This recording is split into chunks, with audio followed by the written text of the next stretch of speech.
I feel I need to ask all three of you. Isn't it? He's predictable. You're predictable. You're not predictable at all. Oh, me. Not you. No, you. No, I'm deaf. Luckily, I didn't hear any of that. And we're off. I feel I need to ask all three of you how long it took you to become physically clean again after Jabberwock. I'm still in the rinse, I think. Yeah, sorry, no, you were saying, yeah. No, you were dirtier than I was. I was dirty every day. Yes, much dirtier. Get up in the morning, clean my teeth, and shave and brush my hair and go into the set and go into makeup, and they would darken my teeth and put fuller's earth in my hair. Yes. And that was the start of the day. And then putting dirt under our nails, everything, just dirt, every crevice. Yeah, it was a very dirty time in my life. Physically, but not mentally, Terry. Not mentally. Really? No, I don't. You tried to break me. I know you did. I know. But I survived. But I think innocence survived, is what it was. You were totally and wonderfully innocent in this whole thing. Yes. So young, so vulnerable. Well, I was just thinking there were so many famous people from the 1970s, actors, comedians and all that. The only one I thought was missing was Derek Nimmo. And I was actually playing Derek Nimmo. There was no need for... Oh, gosh. No need for Derek Nimmo, exactly. I think there was a bit of Derek Nimmo Yes, there. it was. I mean, the thing is, though, Terry, I mean, for all the hilarity, and God knows, I mean, there is an awful lot of hilarity. It does also feel like it was a film that was made with the desire to be medievally authentic. And there was filth and casual brutality. And when Michael's trousers disappear, there are no underpants because that didn't happen in medieval times. I insisted on that. Right. Yes, yeah. And I went in specially that day. No, we did our research. It was very seriously researched and then played with. Once you've got the research done, you could do it. I mean, it was only after the event that I discovered that there were kind of races with sedan chairs like that. Yeah.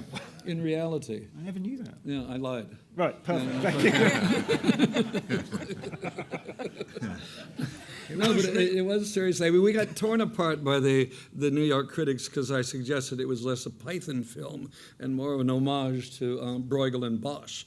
And they were so offended by the fact that those great painters were actually put on the screen. Everything you see there is either from Bruegel or Bosch, almost entirely.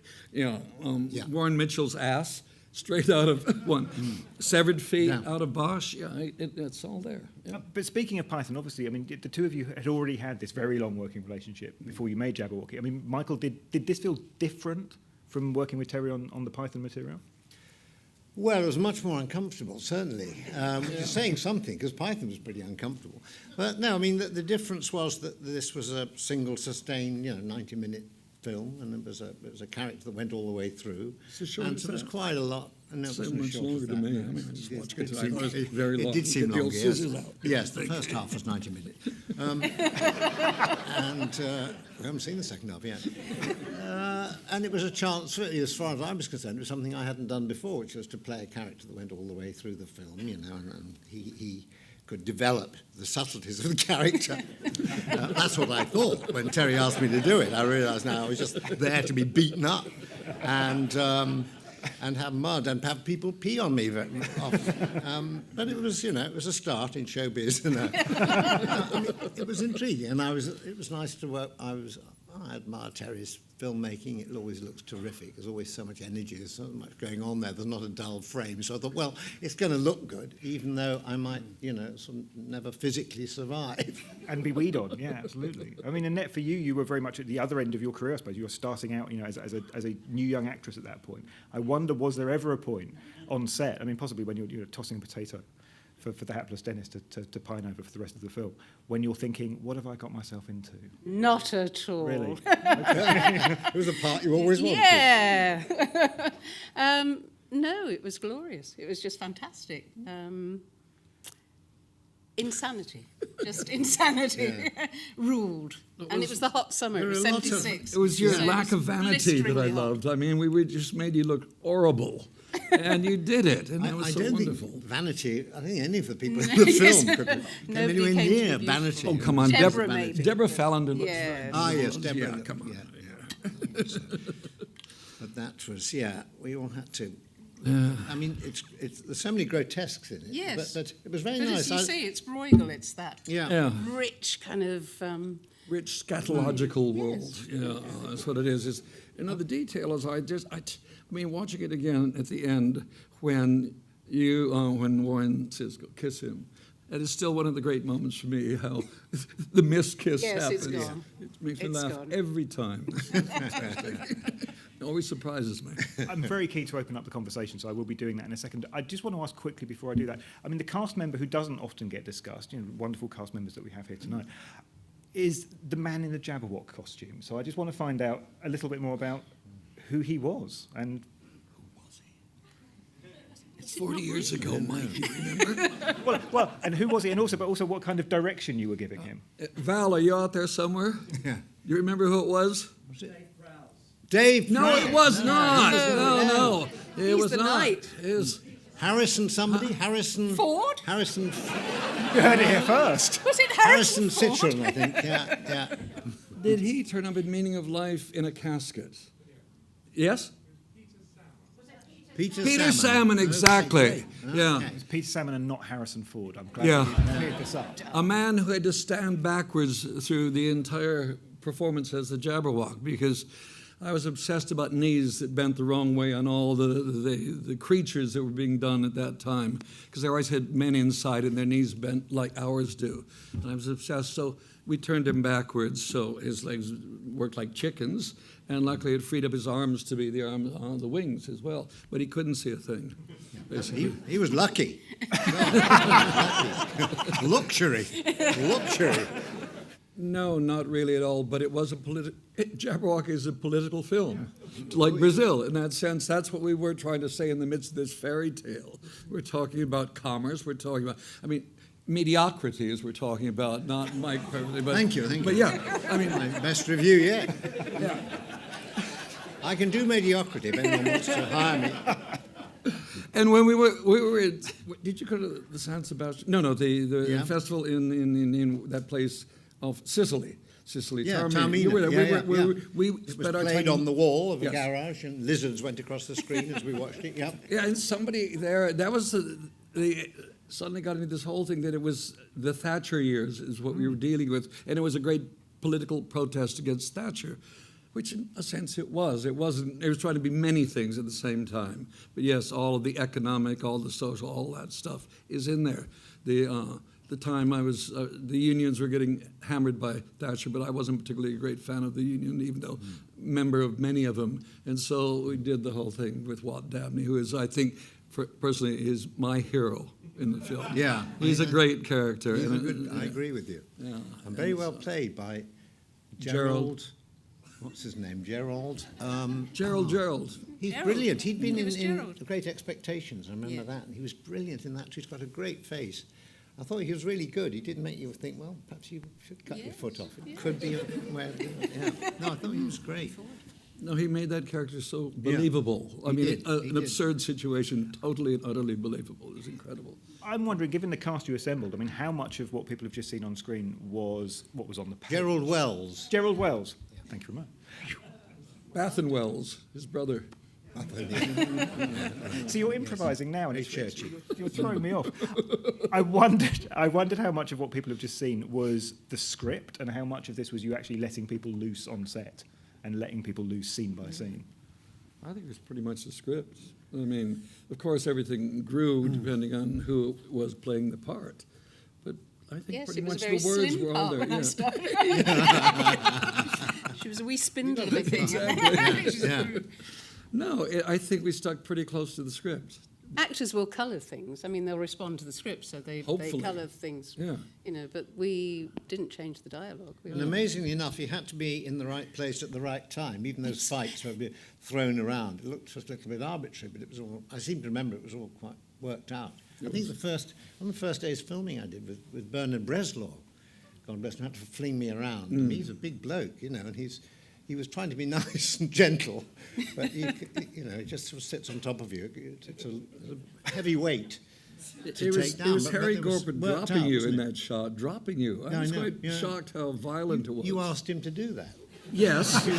Such You're the innocence. director. Yeah.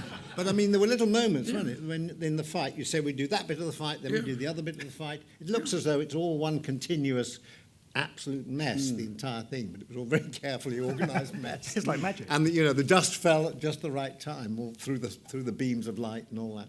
Very good. Well, visually I'm just going to come to you in a second. It is, I want yes. to fact check a story which does the rounds, Yeah. which was that actually while you were making the film, you were, you borrowed creatively here and there, as all great artists do, and also you borrowed the set of at least one other film that you borrowed. There was the story at least is that one of the sets from Oliver. Well, the whole thing, all the street, Turned up in the everything film. is the Oliver set. It was the standing set at Shepperton. I mean, it was barely standing. It was limping most of the time. But it was falling apart, and with a lot of work, Millie, who's there, dressed the thing. Yes, Millie's right there. Millie Bird's right there. She did it. Her fault. Fantastic. Brilliant. No, it was dressed, it was patched together again, and it was wonderful because the decay, a lot of it we didn't have to do. It was already there. But it was the Oliver set, yeah. But I think, wasn't it true that we were the last people to film on the famous Oliver set? I think it was going to be knocked down pretty much the week after. Well, I If thought we Julian's did a here, good he would job know. of trying to knock it down. You saw it off. Julian? What? They did Was knock it it down right after after we us? were there. Because you remember, Julian, over there, because we would do sort of second unit filming right up till, long after we finished. I had to get up as the night. I think we ended up on Hampstead Heath, didn't we? Or some rubbish tip near there. The rubbish tip was at Shepperton, The rubbish tip. Backlot Yeah. at Shepperton, yeah. where they basically burned all the sets that they Yeah. got rid of, And I remember, Mike, didn't you come over to the house and Maggie made you up? Yep. Or did Maggie just give me the makeup to put it on you? Whichever, I think- Maggie or my wife. Yes, I don't think you could afford Maggie by that time. If the film was finished, he said, I'm not doing it. And then, Do it yourself. and then we went down to Shepperton, and you Yeah. lay on the ground, and Yeah. Julian, did you have the camera? Did I have the camera? Which of us had the camera? Was standing on the one chair. Yeah, you're standing on the chair, looking down at Mike while I'm throwing smoke around. No. That's for those. How many people spotted the prop truck? Yeah. Okay, No, I did too. I don't think No, there is in the scene with the battle with the Black Knight when he's when the good knight is hacked off this horse. Just before that, the knight falls, and is it the Black Knight? I can't remember any of this film. I just watched it and I can't remember any of it. It's Tell one you of the only thing that worried me was when I'm talking to the princess and Simon Williams as the real prince comes through and he throws the hook through and it doesn't catch on to wait. anything. And I kept thinking, no, it got to catch on. It never caught It on is to an anything, embarrassment is it? every It time I isn't watch it. Yeah. Pickle the second Yeah, step. just well, there we are. I There we are. was showing that we were going to do this in one shot Yeah. because it's much funnier that way. Yeah. But the grappling hook never connects. And yet we leave it in. We leave all the mistakes in. In another shot, you'll see when all the flagellants are coming through the big wheel. Yeah. You will see one of the camera boxes there in the set. We leave it in. We are not ashamed to show that the prop truck Yeah. is there, everything. But people have to find us, like finding Wally. They're there. These things are there. But they make people who are really nerdish about films watch them again and again. That moment when, oh, you see the light over there that was not supposed to be in shot. And makes those people feel really good. That's what we're in the business for, And isn't that's it? what we're here. Chepstow Castle it's a National Trust castle, I think. That's where I had to bare my bottom. And there were sort of tourists come along, ladies from Coventry, and all got out of their coat just watching a bit of film. Oh, this is exciting. God, what's that? What's he doing? Oh. So do you think among some tourist snapshots, there is somewhere on some mantelpiece shots somewhere, of my bum. Yes. Michael Palin's bum? Yeah. And tragically, we're out of time, which I'm so sorry Oh. about. We just started. We had so many things to Can I say. just say one thing about Max Wall? Of course, absolutely. What? He's just so compulsively watchable, Max. No, totally. He speaks very slowly and all that sort of thing. But the most brilliant thing is the way his legs shake when he does his thing in bed. Yes. That's brilliant. Wonderful. That's brilliant lower body work. What I love It really is. that he and John LeMessurier had never met before. And they were huge fans. And the first time they met and got together, we did some reading.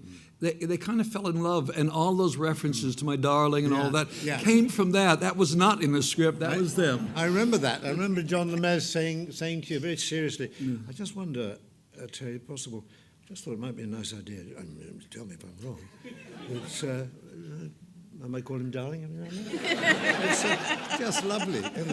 John and Miss. It's a fantastic cast of people I miss terribly. Most of them, not many still alive. No. Aren't we lucky? Aren't we lucky? Yeah. And for all the Marvel fans out there, Stan Lee's daughter we got her on as Maxwell's assistant. A little known fact. Yes. And Stan has never repaid the favor.